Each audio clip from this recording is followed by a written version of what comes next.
All right, good to see some familiar faces. I'm all ears. We're going to start in English and then we'll get to French on the back end. Hey Victor, how was your summer? How was the whole Olympic experience? So summer was long, so I mean, a bunch of stuff happened. The Olympics, of course, the whole preparation with the national team. That was a great experience. Very demanding mentally, I would say. First for of course like the tactical aspect of the game, but also the fact that the Olympics is only 6 games, so it's 6 games at best. So it's super high intensity, higher than I've seen. So very demanding on that side. And but I would say the time I spent here also in San Antonio, like working out, it was like very good work. Is there anything you can take from that Olympic experience and like apply to your job at Spurs? Of course, it's literally the first thing I've asked myself coming back here. But yeah, there's a lot we can learn. There's a lot I learned from it, and just because it's different types of experiences, and yeah, it's so there's some stuff I'm gonna use that I learned there, but I'm gonna use like for my whole life and my whole career. Pop told us earlier that you're probably going to start again this year, so congratulations on that. Sorry.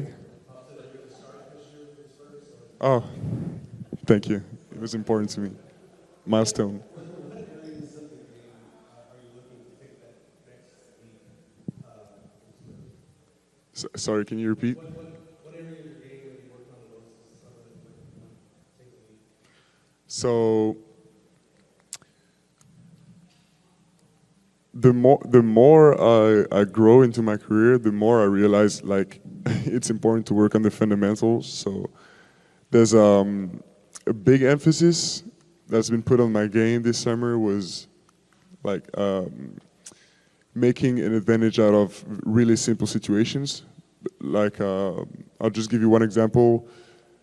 I've worked a lot on finishing and finishing things that might look and be natural to any other player, like to a guard, for example. But it's stuff I really had to put an emphasis on mentally and physically. So that's just one of the examples of the fundamentals I've been working on.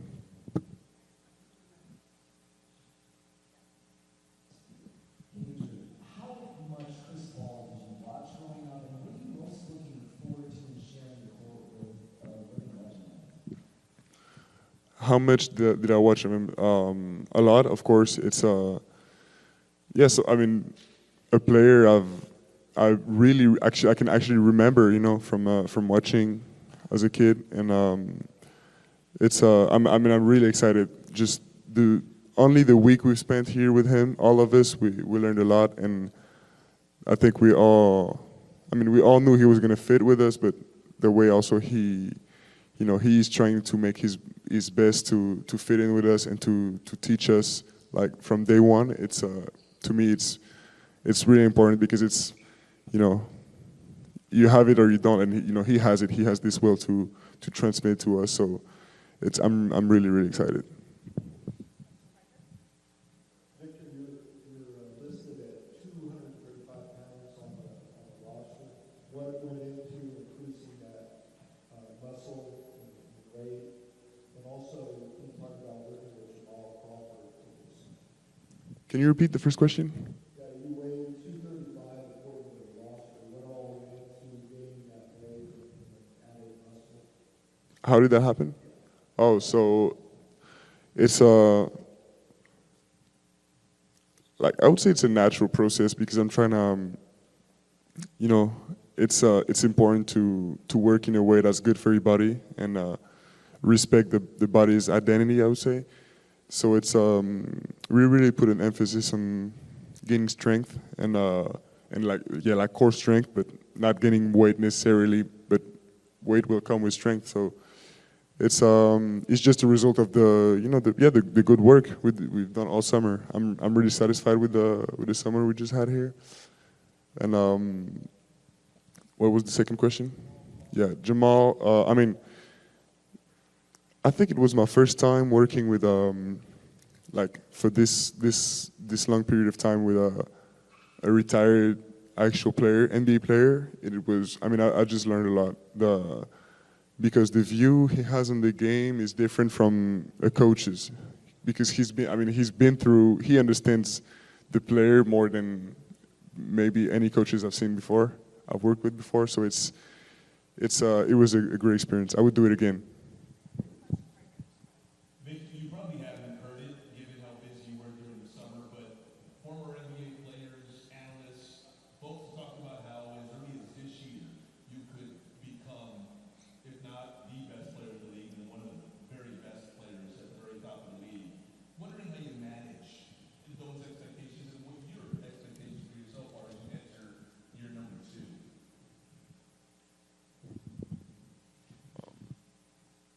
So these expectations, I just manage like I've managed all the others for years. I just focus on my actual responsibilities because I don't have any responsibility to any of you really. So it's just the guys in the locker room and in the training room over there. That's it. And so it's yeah. Of course, I can say I'm glad these abilities are being recognized, because I know eventually I'm gonna be in those conversations, but as always, my emphasis is always going to be on winning and helping my teammates, making my teammates better as much as I can. So it's no different than previous years. It's just that now, last year our expectations for ourselves was to learn and to learn to know ourselves. And I think towards the end of the year it really showed. But this year we expect from us to win.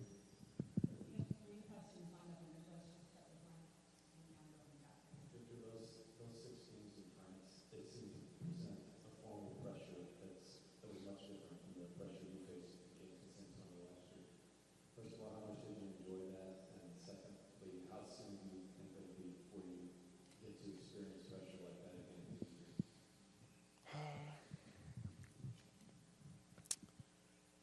Yeah, it'll be a long time, I think, before before I experience something such as this.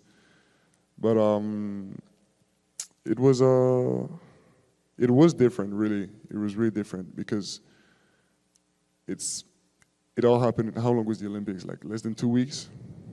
It all happened like this. So it's hard to win.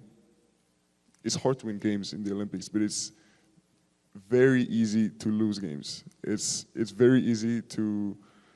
Just take as an example, Canada, Team Canada. I don't know what their expectations were, but they were home way too early, probably compared to what they expected. And it's because it just happens like this in one game. So it's one of the. I would say it's one of the most, maybe the most intense sports experience in my life. Victor, could you speak about the emotion of the gold medal game, start to finish?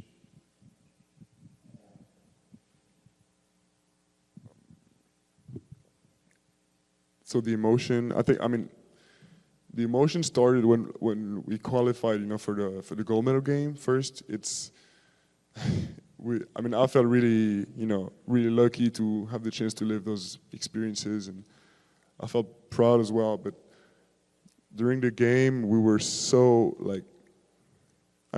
during all elimination games, really, for 40 minutes, we were like locked in and thinking about one thing is the next play, thinking about. Also as a team, it builds something to have this level of concentration, all of us towards the same goal. So it was a lot of emotion, but also some relief after, a couple of days after the Olympics, because your body calms down, your mind calms down. And but the emotion is just, it's, for me, at least for me, it's too much to contain. You have to scream or cry a little bit, but it's too much to contain. For a last question,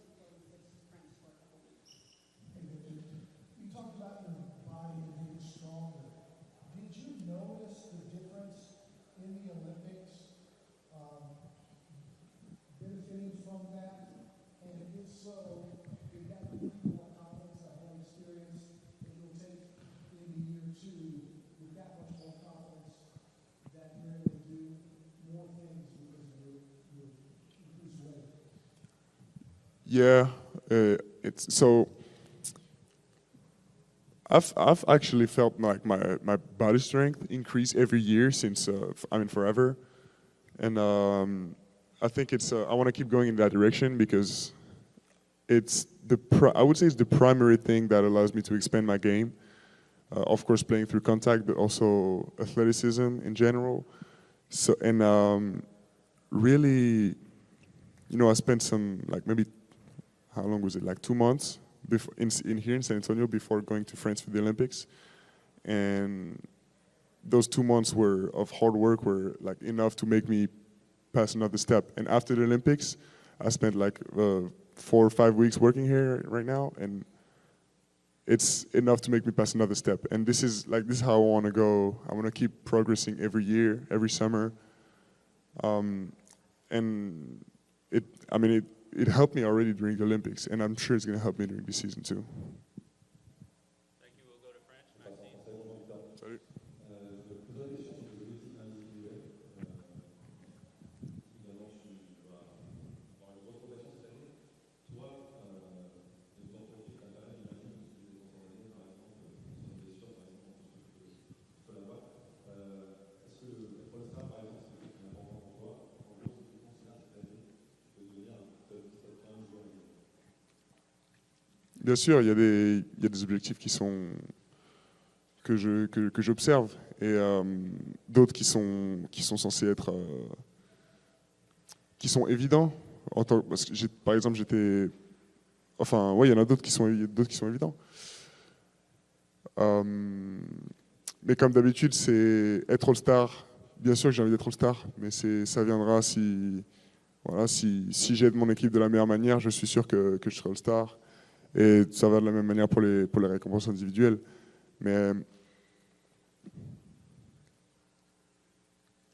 au final, si j'aide mon équipe dans tous les domaines du jeu, je devrais être dans la conversation pour tous les trophées. Et pour moi, c'est aussi ça le but, c'est tellement aider mon équipe que voilà, c'est être indiscutable aussi dans certaines catégories.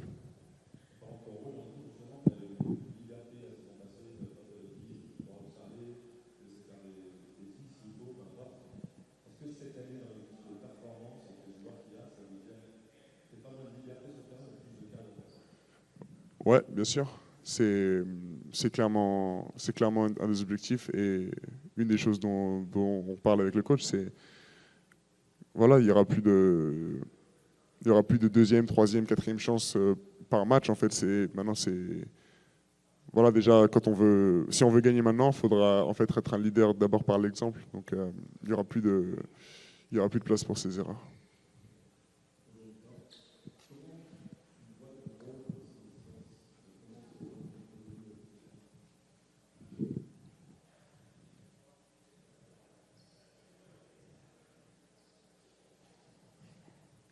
Mon rôle, je le vois, donc comme je disais, j'ai envie d'être leader par l'exemple, leader dans le vestiaire aussi, mais avant tout sur le terrain. Donc je pense que c'est des deux côtés du terrain, autant tactiquement que dans l'esprit du groupe. J'ai envie d'être par exemple la base de la défense. Et aussi un playmaker en attaque, donc quelqu'un qui fait jouer ses coéquipiers. Et voilà, comme je disais avant, il n'y aura plus de place. Si je suis dans mes standards et que j'aide l'équipe de la bonne manière, j'aurai un rôle prépondérant en attaque et en défense. Donc c'est quelque chose qui doit arriver naturellement.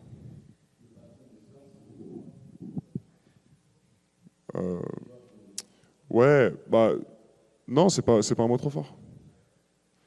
Mais c'est pas forcément le bon mot. Je préfère un patron, c'est quelqu'un qui dirige et qui met les autres au charbon. Moi, je vais être plutôt leader. Right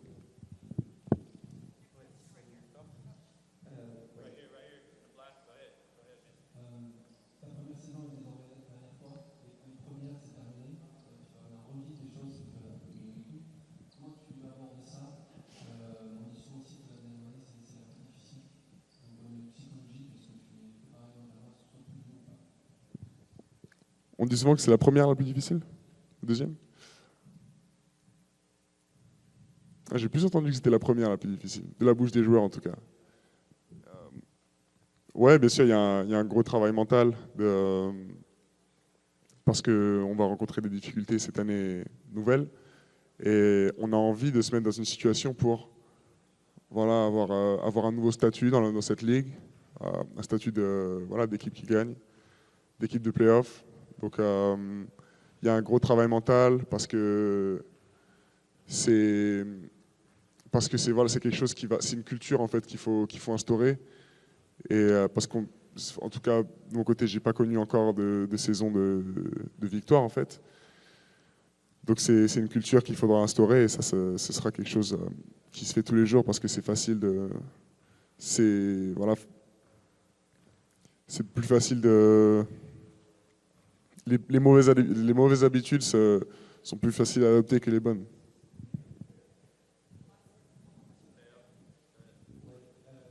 Quand tu disais l'an dernier qu'il fallait plus perdre de temps, j'imagine que l'objectif minimum cette année, c'est faire le play. Ouais, ouais, bien sûr. C'est faire le play-in et les play-offs. Ouais. Bonne question sur l'équipe de France. Est-ce que tu penses à la nomination de Victor Wembanyama? Et je sais que Greg Popovich adore l'ensemble, tu adores l'ensemble. Est-ce qu'au hasard, c'est une bonne idée de voir assis au sport à demain? Ah, c'est quelque chose j'y avais pas pensé, mais bien évidemment, ça serait pas pour me déplaire, hein. Et la nomination de Frédéric à la tête de l'équipe de France, je suis assez fier parce que j'ai eu l'occasion de passer un peu de temps avec lui dans le passé, donc à l'Asvel. Donc c'est voilà, quelqu'un que j'aime beaucoup, un vrai meneur d'hommes. Et je suis content de voir que, voilà, entre guillemets, il y a une nouvelle génération qui arrive en équipe de France, et autant chez les joueurs que chez les coachs. Donc j'espère qu'on aura voilà, l'occasion de grandir ensemble.